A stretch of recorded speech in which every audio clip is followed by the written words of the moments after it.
Então já são 8h35, eu vou começar aqui a aula de hoje. E assim, depois que eu começar qualquer coisa, quando eu começo a projetar a tela, eu não vejo mais quem está pedindo para ser adicionado. Vocês coloquem aqui nos comentários se alguém chegar, se alguém no grupo estiver pedindo para entrar. O áudio tá tudo certo com o áudio? Dá para ver? Dá para ouvir, quer dizer?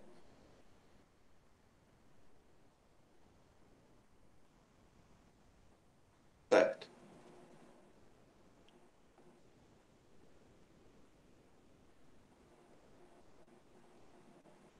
Então vamos lá. Então, para começar a aula de hoje, assim, eu vou começar com a introdução, mais como uma parte de atualidades, para depois entrar na parte da história mesmo, propriamente dita, e da história do Brasil.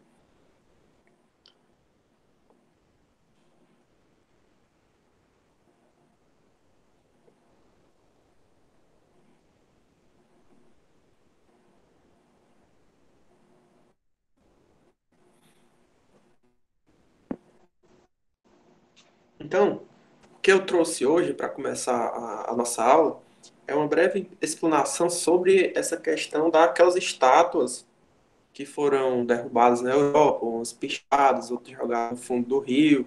Depois que surgiu no Brasil também o pessoal querendo colocar a estátua da Princesa Isabel no lixo, no fundo do mar, quer dizer.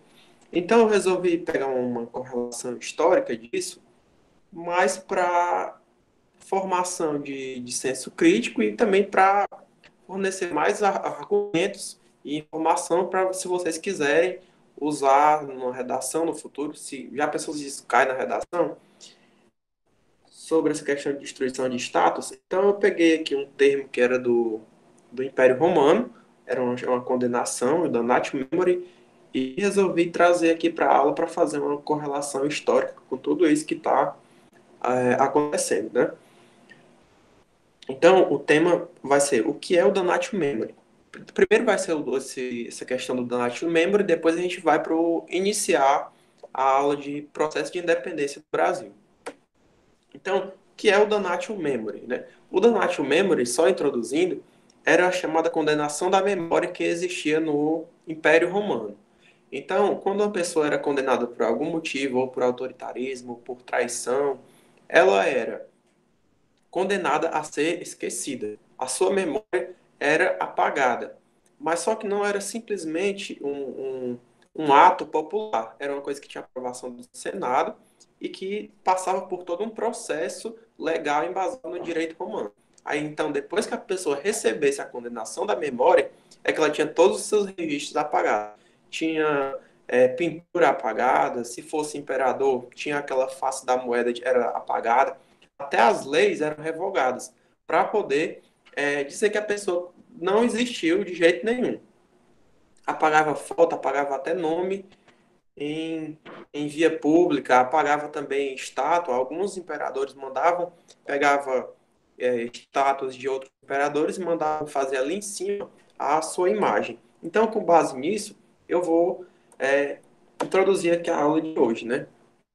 Começando aqui com essa parte, depois da questão dos protestos, da morte lá do George Floyd nos Estados Unidos, começou essa a onda de protestos e na Inglaterra, lá na cidade de Bristol, começou com a destruição e arremesso no mar da estátua daquele mercador de escravos.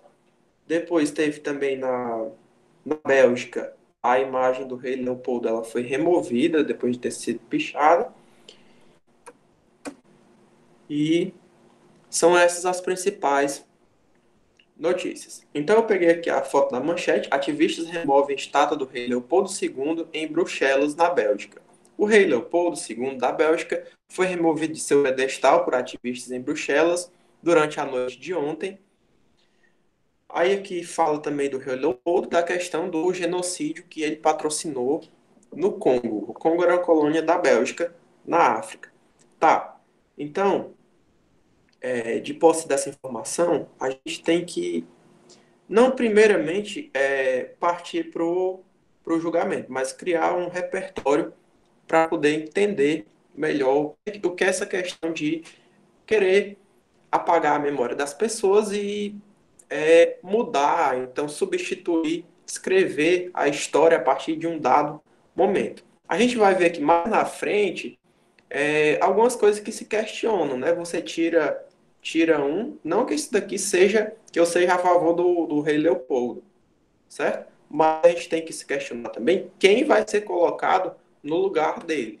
Quem as pessoas querem agora que sejam relembradas no futuro. Então tá aqui, o rei Leopoldo foi removido, foi pichado. Também aqui a estátua do Edward Colston, que é um mercador de escravos, que estava sendo homenageado lá em Bristol. Do mesmo jeito que a gente tem aí no Brasil, Avenida Presidente Castelo Branco, Estádio Presidente Vargas, nomes de personagens ditatoriais, e também a questão do movimento dos bandeirantes lá em São Paulo. A gente já sabe, já viu na história do Brasil que as bandeiras elas não foram essa coisa heróica assim, as mil maravilhas, né? As bandeiras elas contribuíram para o povoamento do interior do Brasil, mas à custa de saque, de estupro, de escravização de índio, de destruição de aldeamento indígena. Então, teve esse preço, não foi essa coisa heróica toda como se diz. Né? Mas a gente tem que se questionar sempre o seguinte: eu vou tirar uma imagem dos bandeirantes lá do Parque do Ibirapuera. Eu vou derrubar a estátua do Edward Colston. Mas quem é que eu vou colocar no lugar? E depois quem é que pode vir querer? Quem é que pode ter outro interesse? Colocar outra figura no lugar, criar uma nova memória, mudar, querer alterar a história. Manifestantes belgas, aí depois a gente vê essa notícia. Manifestantes belgas pedem substituição de estátua de antigo rei por uma do zagueiro do Tottenham. O rei Leopoldo teve a imagem dele removida e depois eles pediram que o Adelheid fosse colocado no lugar. Mas a gente se questiona o seguinte: o rei Leopoldo já se sabe hoje em dia a história dele, a questão, o Douglas pediu para entrar na aula. Só um minuto.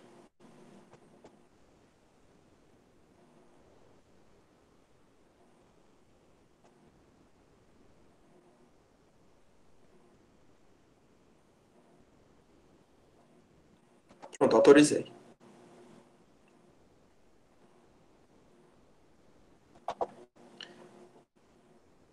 Pronto, então, tirou a imagem do rei Leopoldo. O rei Leopoldo já sabidamente promoveu esse patrocínio, patrocinou o genocídio no Congo.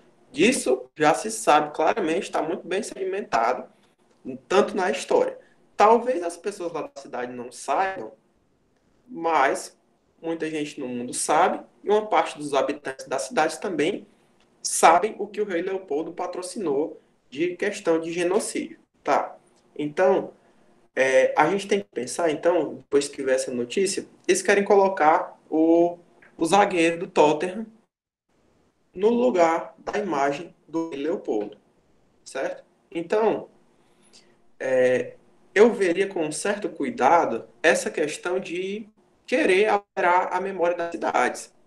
Porque, vejamos, se você tirar um símbolo de um que já é sabidamente, você já sabidamente sabe dos crimes dele, do que ele fez, do que ele cometeu.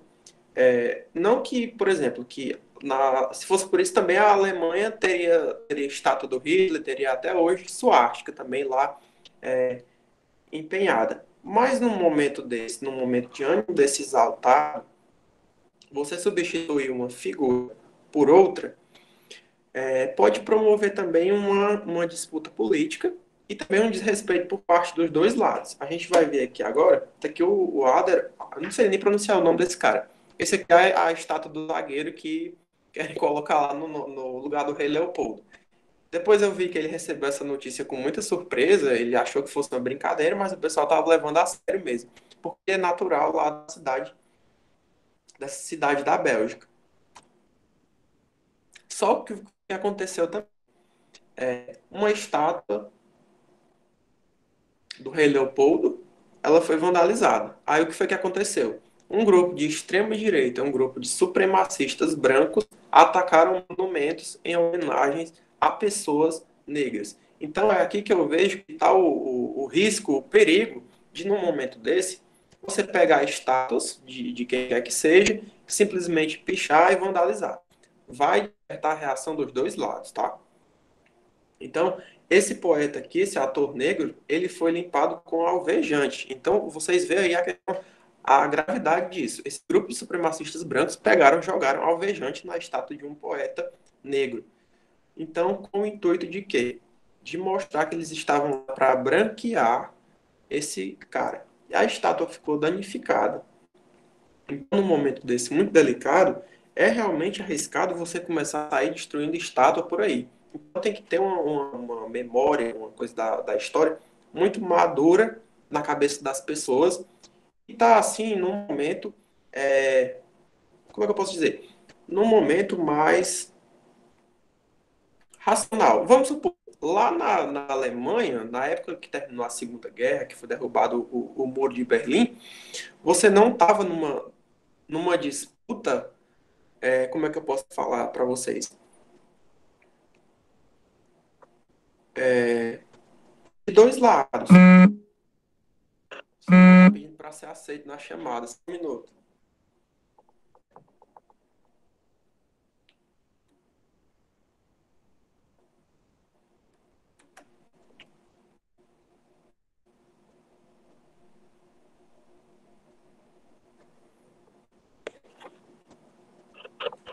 Só um minuto que eu estou aceitando aqui o Samuel.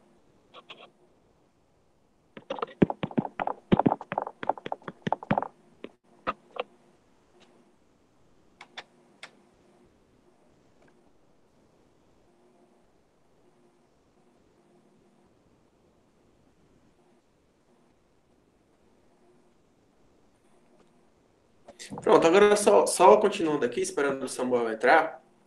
Se fosse por isso, o de Berlim tinha lá até hoje como um monumento histórico, como uma parte da memória da Alemanha, certo? Mas o que que acontece?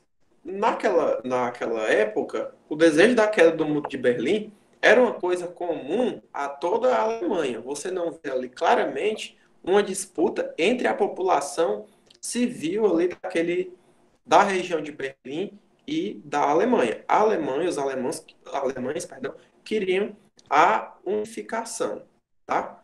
Então, é por isso que a gente tem que separar. Pronto, aceitei o Samuel. Só voltar aqui. Pronto. Então, a gente tem que ver o que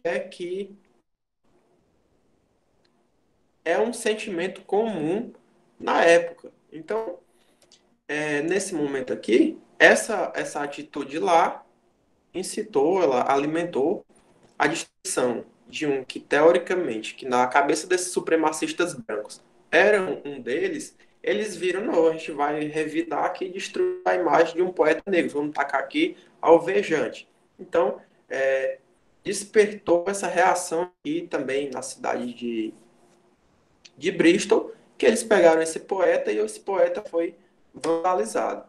E o que, é que tem a ver com o termo Damnatio Memori? Bem, esse termo Damnatio Memori, como eu falei no começo da aula, era a chamada condenação da memória que existia durante o Império Romano.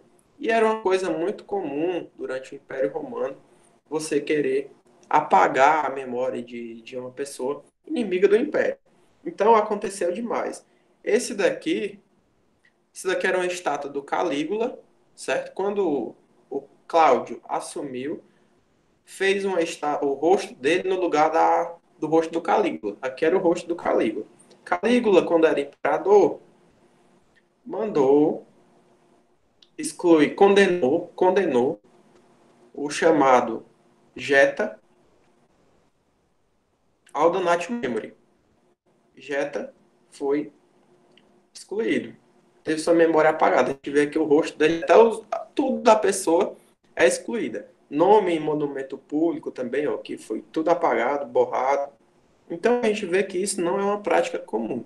Então, se isso vier a cair numa redação, ou do Enem, ou de algum outro vestibular, vocês falarem que essa questão do destruir estátua, destruir símbolo, não é uma coisa recente, não é um fenômeno recente da humanidade. Isso aqui tem desde o Egito Antigo, do Império Romano, até depois a gente vai ver da União Soviética também, que o Stalin apagava os inimigos dele, apagava literalmente, e dá as fotos. Citar que era uma condenação falada do Natio Memory, que existia no passado, que era uma condenação que a pessoa era aprovada a condenação da memória daquela pessoa, era aprovada pelo Senado depois de um processo, e não simplesmente um ato de uma convulsão social naquele momento ali de pessoas revoltadas que queriam destruir a imagem de determinada pessoa, de determinada figura, de determinado objeto. A gente vê aqui um mais antigo ainda, que era da época do Egito Antigo, a rainha Hatshepsut. A rainha Hatshepsut, ela, ela casou, ela era casada com o meio-irmão dela. Esse meio-irmão dela morreu, e quem era para assumir era o filho dela, que era o filho e sobrinho, né? Ela casada com o meio-irmão, Tutmés. Mas só que Tutmés era criança.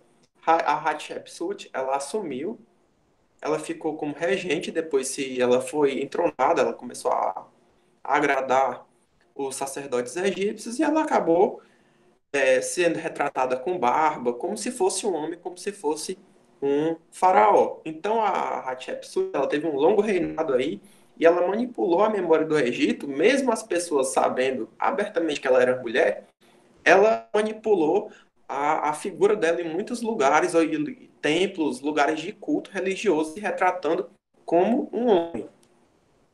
Depois que o Tutmés, que ela morreu, que o Tutmés assumiu, o filho, o sobrinho dela, assumiu, ele começou a querer apagar os registros da Hatshepsut, porque, teoricamente, ela passou aí 22 anos usurpando o trono dele e se retratando como um homem.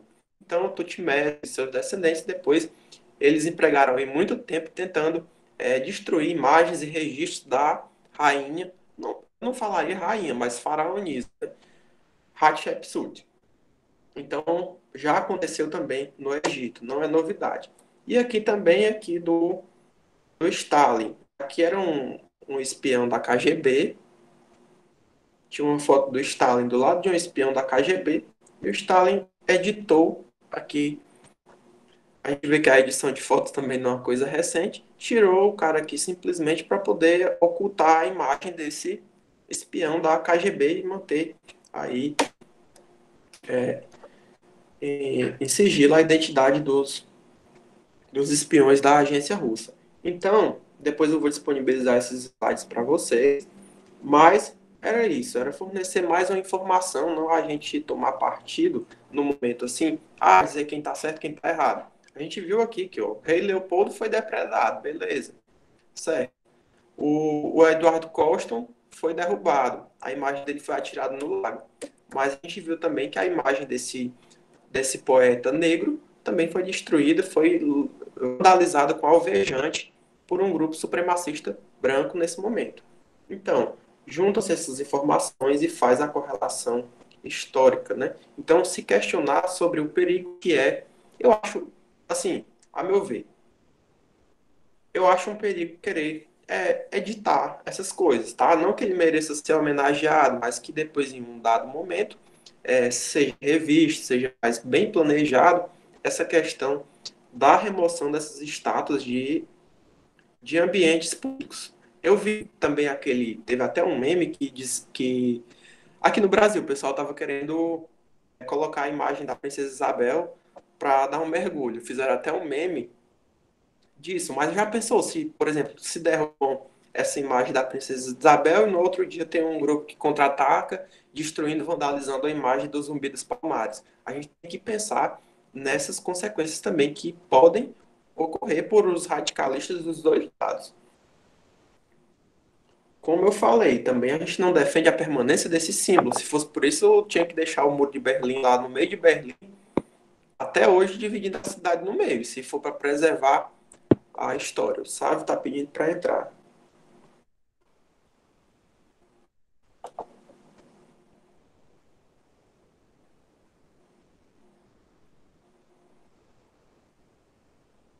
Aí agora eu vou projetar aqui a aula de começar o processo de independência do Brasil, propriamente dito.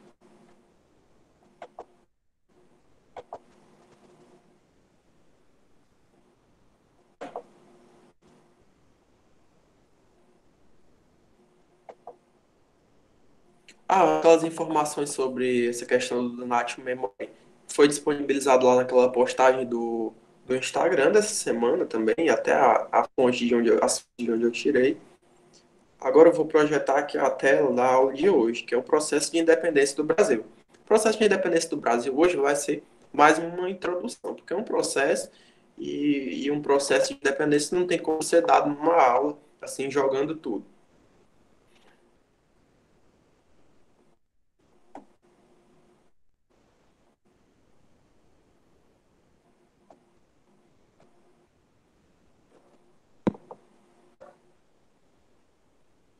Esse termo seria uma iniciativa do autoritarismo? Como assim?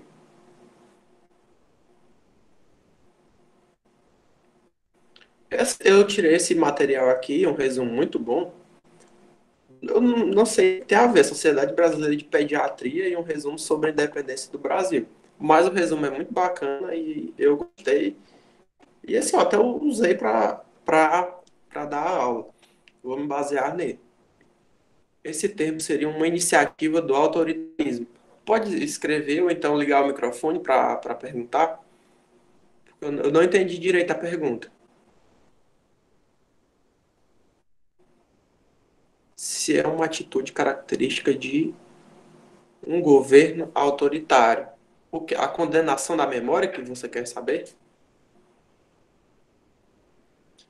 Pronto. É, a gente viu que lá em Roma. Então, você querer apagar a memória, é assim, editar, claramente você está querendo fazer uma coisa do seu jeito. Lá em Roma, tinha um processo. Né? O imperador ele queria apagar alguém, ele tinha um senado do lado dele, ou se ele não tinha do lado dele, ele tentava barganhar isso, e tinha uma aprovação pelo Senado. Na Roma antiga, era essa questão da condenação da memória, ela era aprovada pelo Senado. A pessoa tinha um processo legal para até ser a memória apagada. Mas a gente viu como o exemplo da rainha da Hatshepsut foi também uma característica autoritária dos filhos, sobrinho dela, dos descendentes, para apagar a memória dela.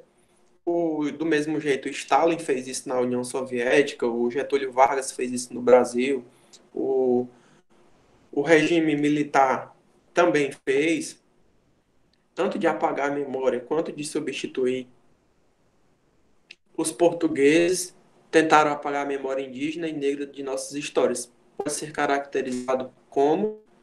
Assim, eu caracterizo mais essa questão da memória indígena e da memória dos africanos como como uma aculturação, mas acabou fadando a uma condenação da memória deles.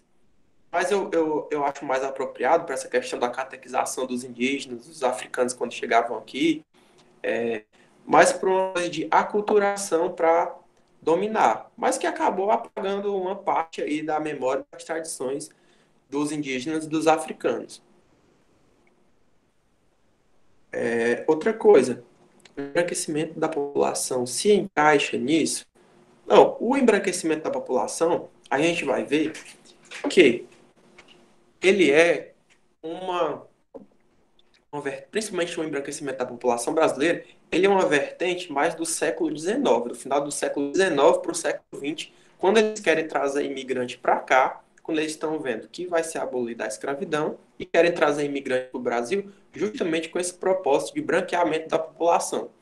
Por quê? Porque quando está surgindo lá na Inglaterra, na França, aquelas correntes de pensamento de superioridade racial, de que a raça branca era mais superior, mais inteligente, e que os africanos, os americanos, latinos, esses outros continentes, eles tinham que ser civilizados, salvos. Né? A gente vê essa questão de salvar essas almas já desde 1500.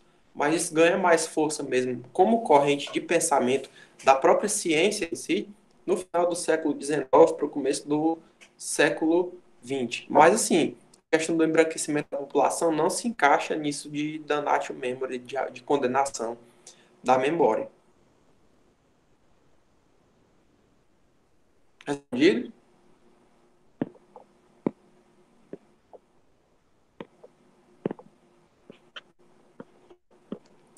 Pronto, então vamos lá para a aula de hoje. Processo de independência do Brasil. Agradecido por nada. O processo de independência do Brasil aqui diz independência do Brasil. Como se esse termo independência do Brasil é um termo a ser evitado. Por quê? Porque é um termo criado que dá a entender essa visão aqui de Dom Pedro, no dia 7 de setembro de 1822, às margens do Riacho do Ipiranga, que deu o grito do Ipiranga, independência ou morte, segundo os livros de história.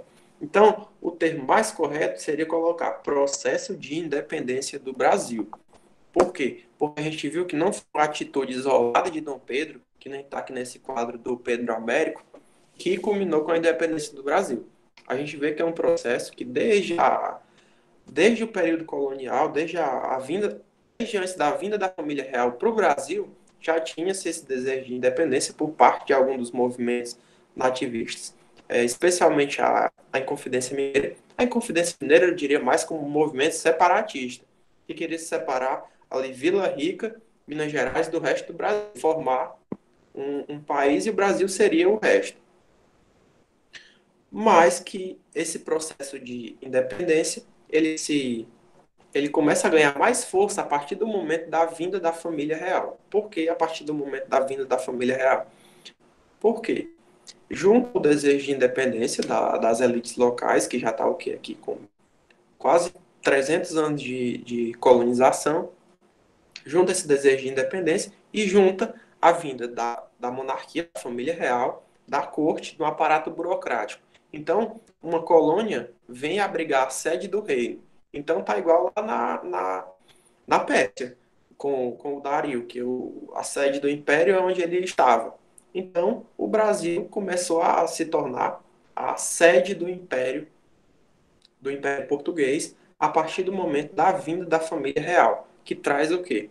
Traz a família real, propriamente dita, traz a nobreza, traz também aparato jurídico, juiz, médico de Portugal, é aberta a Casa da Moeda, o Brasil começa a imprimir dinheiro, tem um banco, o Banco do Brasil é aberto aí durante a vinda da família real para o Brasil, em 1808, o Banco do Brasil é inaugurado. Depois, funda a Faculdade de Medicina, tudo para quê? Para poder esse pessoal que veio todo lá de Portugal, essa corte, ela com onde se divertir, né? Que eles vão fundar teatro também, vem aquela missão artística da França, liderada pelo Debré. Depois, tem que colocar lugar para esse pessoal estudar. Aí funda a Faculdade de Medicina em Salvador, no Rio de Janeiro. Lugar para esse pessoal passear também.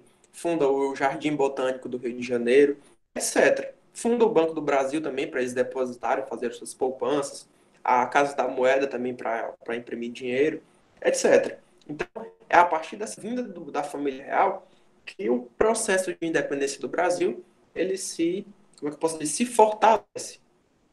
Até que chega um determinado momento que o Brasil ele ganha dimensões e ganha todo um aparato que deixa ele apto para se tornar um país independente, um reino. Então, independência do Brasil, corrijam para o processo de independência do Brasil, né? Porque independência lembra esse quadrozinho aqui muito simplista do processo de independência do Brasil que não retrata nada do que aconteceu.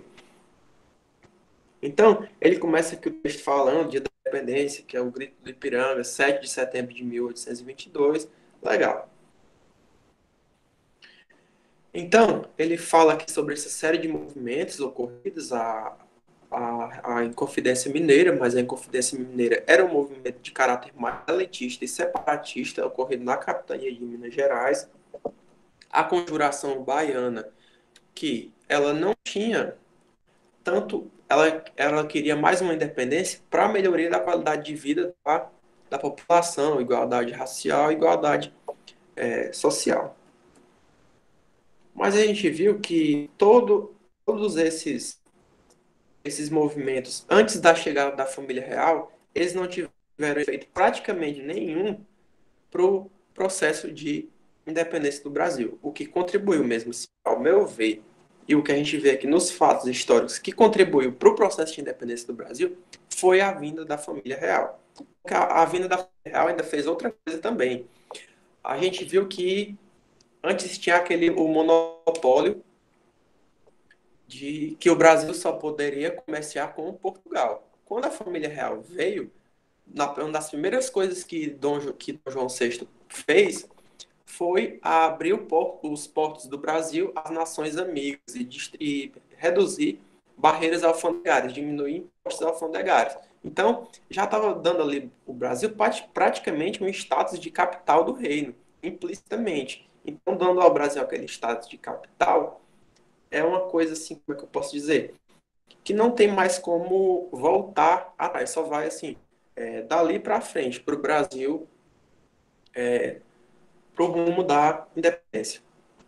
Mesmo que depois, no meio disso tudo, a gente tenha o Congresso de Viena achando um absurdo uma colônia ser a sede do reino, mas a monarquia ibérica ela dá um jeito de contornar isso daí, essa exigência do Congresso de Viena. Então, para entender essa vinda da família real, que foi esse fato tão decisivo para o processo de independência do Brasil, que fortaleceu tanto o processo de independência do Brasil, a gente tem que começar a ver a questão das guerras napoleônicas, né? Lembrar da Revolução Francesa, teve a Revolução Francesa, a dinastia dos Bourbons foi derrubada, começa a República Francesa, Napoleão se coroou, Napoleão Bonaparte se coroou imperador. Então, o Napoleão Bonaparte resolveu guerrear com toda a Europa. Só ele conseguiu, em parte, algumas áreas. Só que a Inglaterra era um país também que ela peitava de frente com a França, principalmente a marinha da Inglaterra. Então, vendo que a Inglaterra tinha uma marinha muito forte, que dava força à Inglaterra, o Napoleão Bonaparte, ele decretou esse bloqueio continental. Ele mandou uma carta para todos os países que tinham costa com o Mar do Norte e que não fizesse comércio marítimo nem apoiasse navios ingleses, justamente para poder enfraquecer a Inglaterra.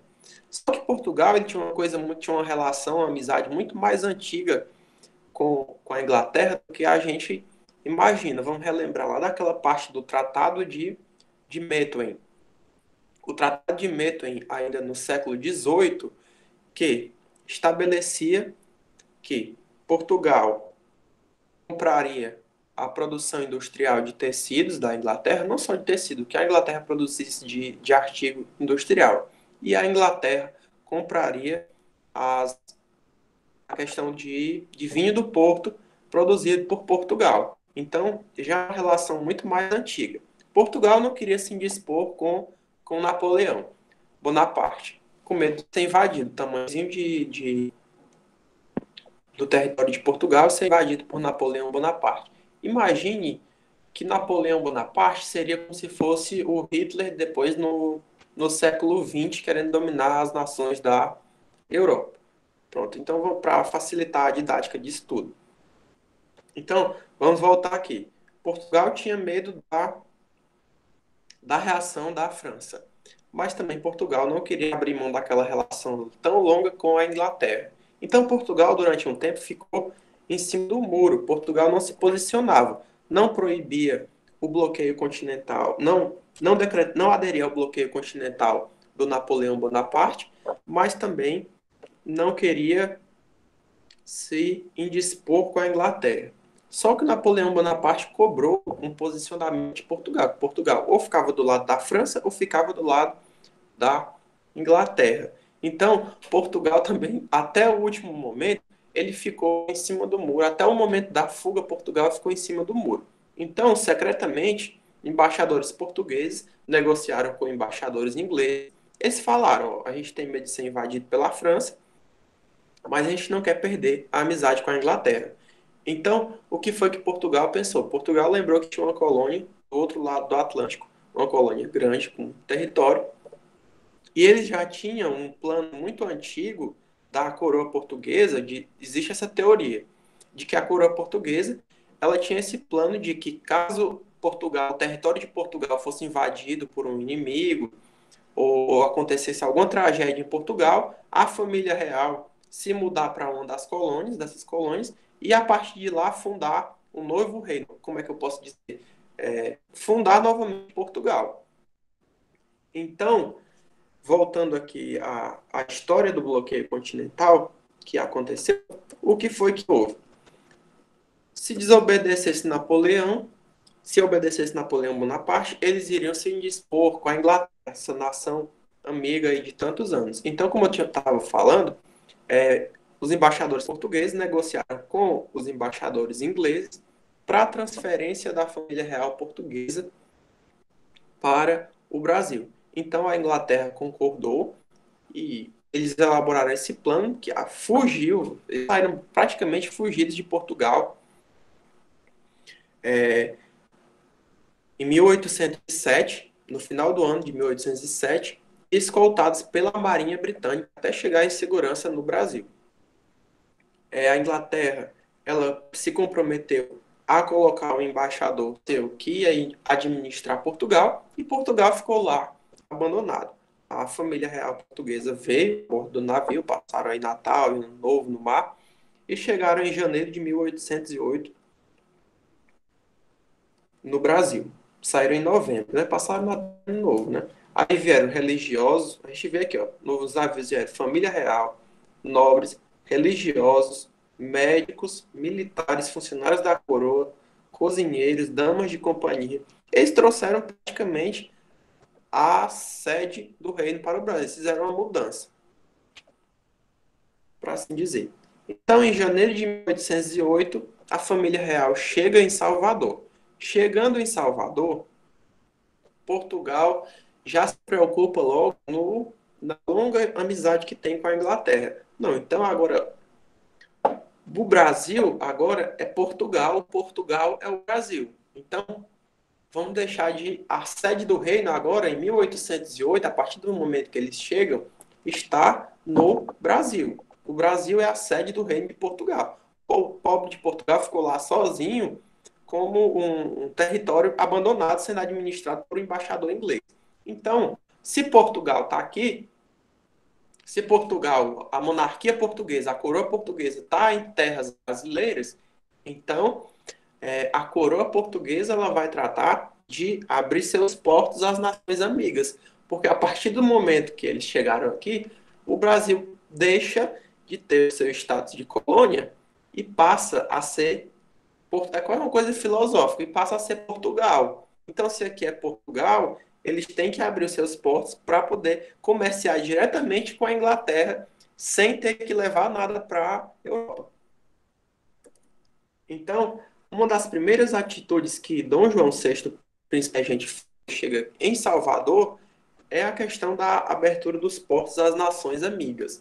E eu quero essa abertura dos portos. É imposto menor de importação para mercadorias de nações amigas. A nação amiga, a mais amiga, era a Inglaterra. Então, a maior beneficiada de tudo isso era a Inglaterra. Eles chegam em Salvador. De Salvador, o navio segue para o Rio de Janeiro. E lá no Rio de Janeiro, a corte chega, a monarquia ibérica, a monarquia portuguesa, a coroa portuguesa chega no Rio de Janeiro com a sua corte e se instala. Então, Dom João começou a organizar a estrutura da cidade para se torná-la digna de ser a nova sede do Império Português. Então, vejam isso daqui. Como essa chegada dessa família real no Brasil tem muito mais impacto no processo de independência do que esses outros movimentos nativistas, essas rebeliões antes da chegada da família real. Dom João começou a organizar a estrutura da cidade para torná-la digna de ser a nova sede do Império Português.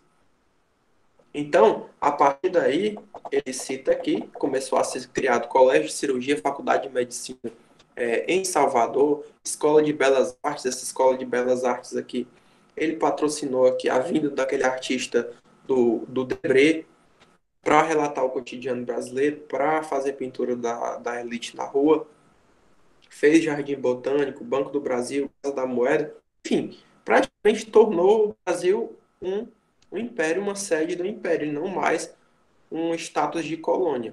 O Brasil se desfigurou completamente como colônia e passou a ter feições de sede de um império.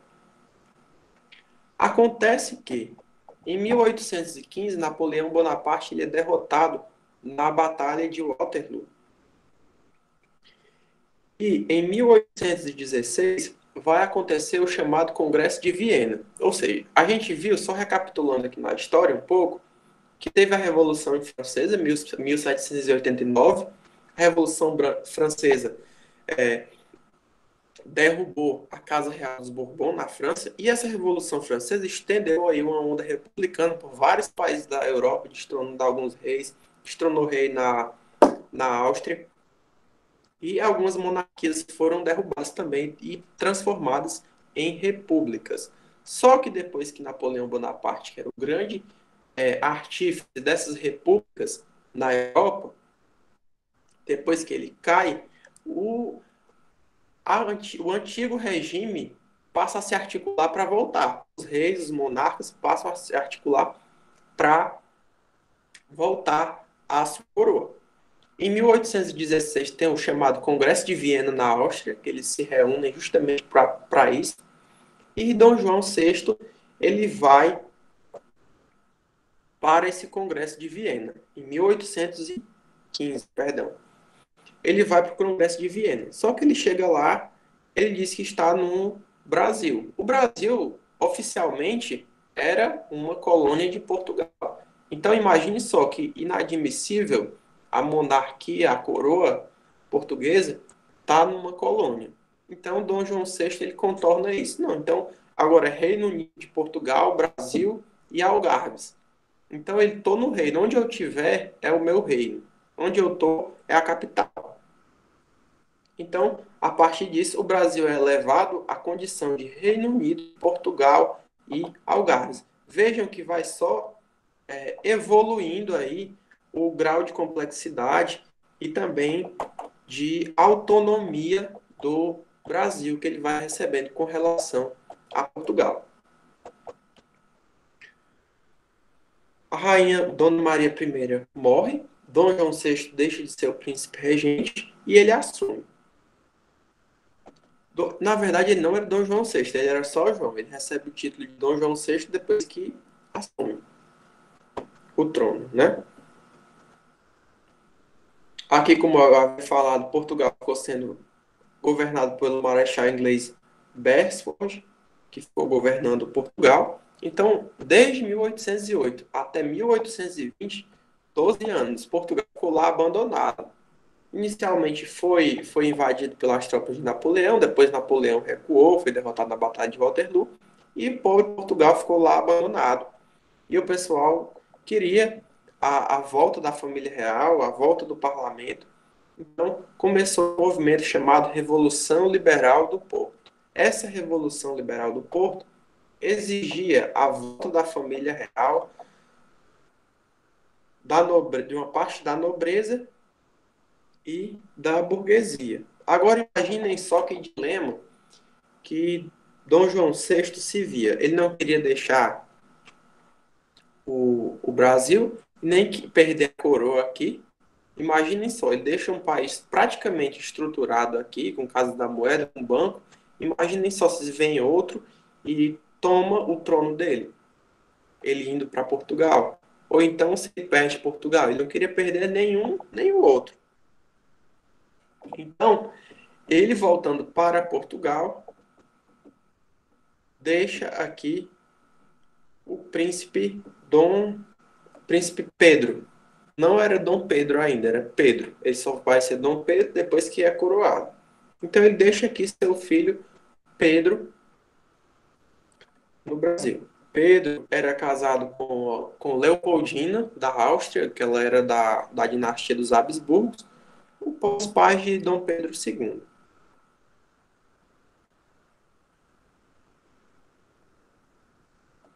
Ah, outra coisa, vocês vão ver que a dona Leopoldina ela era bisneta do rei Leopoldo, mas é o rei Leopoldo da Áustria, não é aquele que eu falei no começo da aula sobre o da Bélgica. É o da Bélgica, tá? Então, a gente vai parando por aqui. Por quê?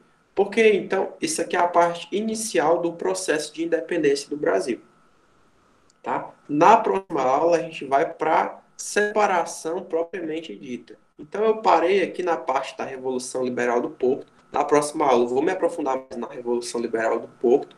Na, no momento que Dom João VI parte para Portugal, Dom Pedro fica aqui na condição ainda de príncipe e depois vai promover a ruptura completa de Brasil e Portugal. E Brasil vai se tornar um império, depois eu vou falar também da Constituição de 1823, do projeto constitucional de 1823 e da Constituição de 1824, que vai aí até 1889, o período de Império do Brasil. Então é isso. Vocês têm alguma dúvida, alguma pergunta para fazer?